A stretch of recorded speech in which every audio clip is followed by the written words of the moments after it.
Hey guys, Nikki here, and today I'm going to give you a quick flexion-free Pilates band workout. Stay tuned.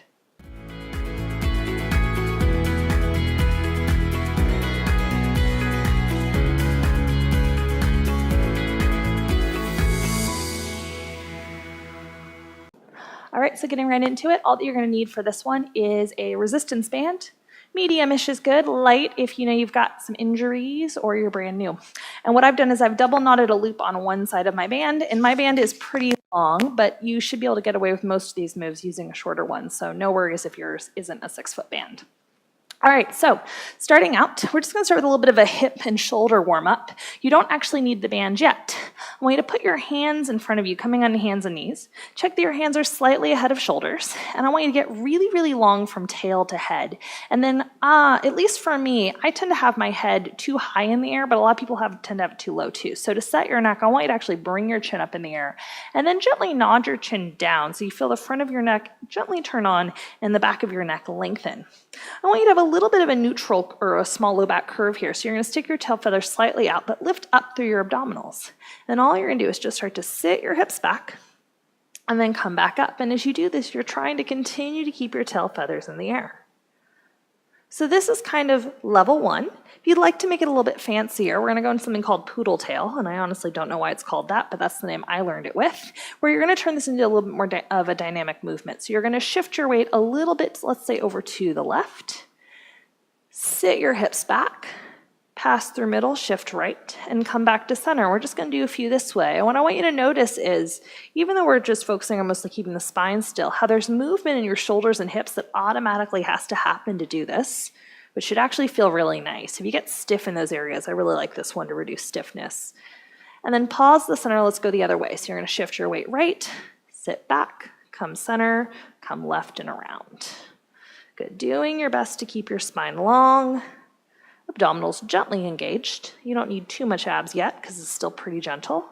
Let's go one more time. Good, come center to release. From here, I'd like you to grab your band. Pop the loop around, let's say your left foot today. And then coming down onto hands and knees again. And then lengthening out from tail to head one more time. And from here, you're pinning the band with your left hand, and I want you to slowly reach your left leg out as you reach your right arm out in front of you, and then bring it back down to touch. And we're just going to do a few on this side. And as you do this, you're trying to minimize shifting or rocking in the hips and shoulders, and you're trying to minimize arching in the low back. So abdominals are really engaged. It's not necessarily about how high you go. Good, go one more. Bring it down to hold.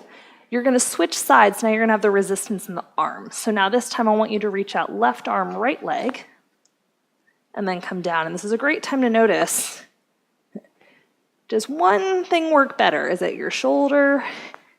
Is it your hip? Is it one whole side? Trying not to hike the shoulder in the ear, but do let the shoulder blade glide gently up and away as you reach your arm. Good, go one more time. Come center. For me, the arm is harder. So now you're going to switch sides, pop the band around your right foot. And then once you've done that, I want you to plant the band with your right hand. And then one more time, just check that you're lengthened out from tail to head. And now we're going to reach the right leg and the left arm. So you're going to send it out and bring it down, trying to minimize shifting. Again, just noticing how you do with that. Good, we'll go one more time. Pause, and now we're going to switch to the left leg and the right arm. So everything comes out and lowering down. Again, just notice if one side's easier or harder. For me in general, reaching the arm with the band is much more challenging than reaching the leg with the band. Good, go one more. And then let it release all the way down. From here, ease back, free your foot, spin around to a seated position. And we're going to do a little bit of work here with the legs. So what I want you to do is grab your band, and you're going to kind of put it over the top of your right foot. You're going to wrap each end of the band underneath. And then to come on down, just hang on to the band with one hand. I want you to kind of roll to your side and then lie on back. Once you're there, if it feels okay, you can stretch your left leg out long. If it doesn't, feel free to keep the left knee bent, foot flat on the ground. And I just want you to point and flex through your foot. And what you should start to feel is a bit of a hamstring and or calf stretch. Easy neck and shoulders. Good. And now hold. And from here, just gently turn the leg a little bit out. And I want you to now turn this into a leg circle. So ribs stay down on the ground and abdominals engaged. You're going to inhale, take the leg across the body a little bit. Exhale, sweep it down a little bit out to the side, around, and up. And as you're doing this, the arms are just... You shouldn't get as much clicking if you're prone to clicking in your hips when you've got the band. But if you still do, I want you to really send those ribs down, engage those abdominals. For me, that plus minimizing the range of motion slightly will take away my click. Good, go one more. Take it up and hold, and let's go the other way. Take the leg a little bit away from the body, sweep down around, and exhale to come up. Inhale to sweep away. Exhale to come up and in. Let's go 2 more. Taking it up one final time. Good, take it up and hold. Flex your foot. Just notice if it's a little easier to get into that hamstring stretch without grimacing or hiking your hip. Then I want you to bend your knee. Release your hand, roll to your side. Sit all the way up. We're going to do that on the other leg now. So, and take your band. You're on your left foot. I want you to pop it over the top of your left foot.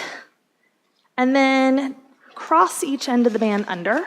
And again, to get down, hang on to the band with one hand. You can kind of roll to your side and then come all the way down. Bend that knee in. If it feels comfortable, stretch that right leg out. Reach that left leg up. Hang on to the band with one hand on each side. And again, point and flex your foot. Great time to notice if one hamstring is tighter. For me, that is definitely this leg. Good. Flex, hold that stretch. Then easy foot here. Let's turn this into the circle. So little turn out of the leg just so it's more neutral because mine likes to bias in, as does most of ours. Set your ribs down on the ground, abdominals engaged. Inhale, cross the leg across. Exhale, sweep it down around and up. You'll probably notice my circle is not a true circle. It's more like an oval. That's pretty standard. Again, keeping the abdominals engaged. Trying to minimize letting your hips shift around or letting your ribs lift off. Easy neck and shoulders. The arms are just guiding.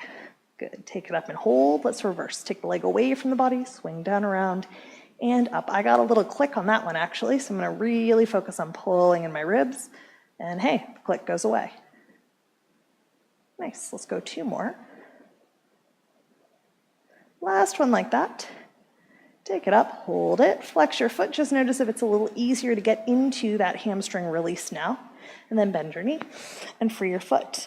From here, I'd like you to roll onto your stomach. We're going to do a little bit of extension work. So once you're here, I want you to grab that band. You're going to have it out in front of you. Arms reach out. And what I would do is I would choke up on the band enough that you've got something to pull against, but you shouldn't be death gripping it. So there's a little bit of tension, but not a ton.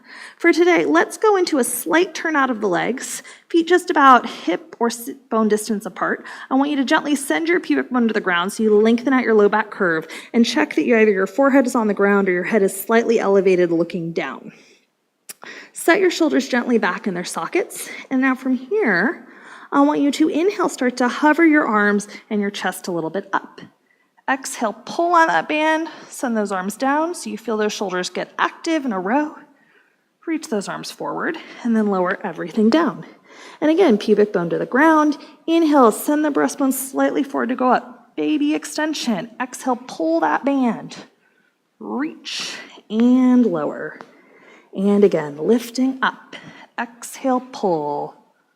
Reach and come down 2 more times. Little lift, spine long, exhale, inhale and exhale. 1 more time, inhale, little lift. Pull, reach and lower. Nicely done. From here, set the band to the side. We're just going to end with a little bit of side lying work. So I want you to come on down. You can tuck your head under your bottom arm. And for today, let's take the legs so they're just in line with your hips. And because most of us tend to be a little bit too far biased back, I want you to roll your hips ever so slightly forward. Good. Take the top leg up to hip height. Turn it out slightly so the knee points forward. And I want you to flex, kick, kick, and then point it back, finding those glutes. And then inhale, kick, kick forward.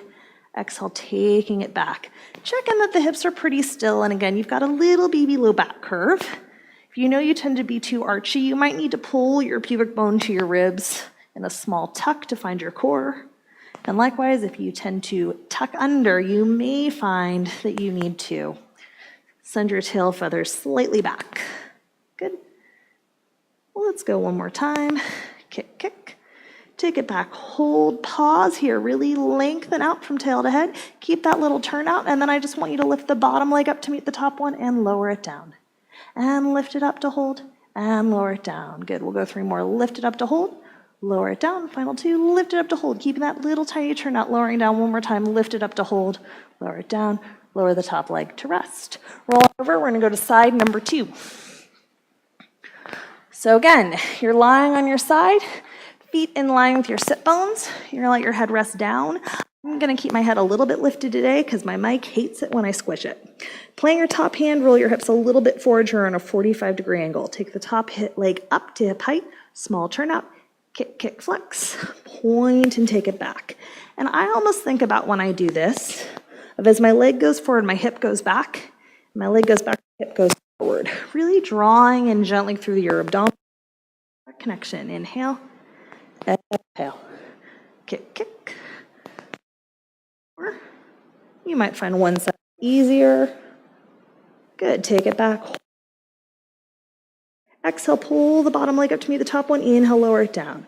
Pull it up and lower it down. What I want you to notice here is how your inner thigh of the bottom leg and your outer hip got to work together, along with your waist to hold everything really stable. Nice. We'll go 2 more. And final one, take it up, hold, let everything rest down. Nicely done.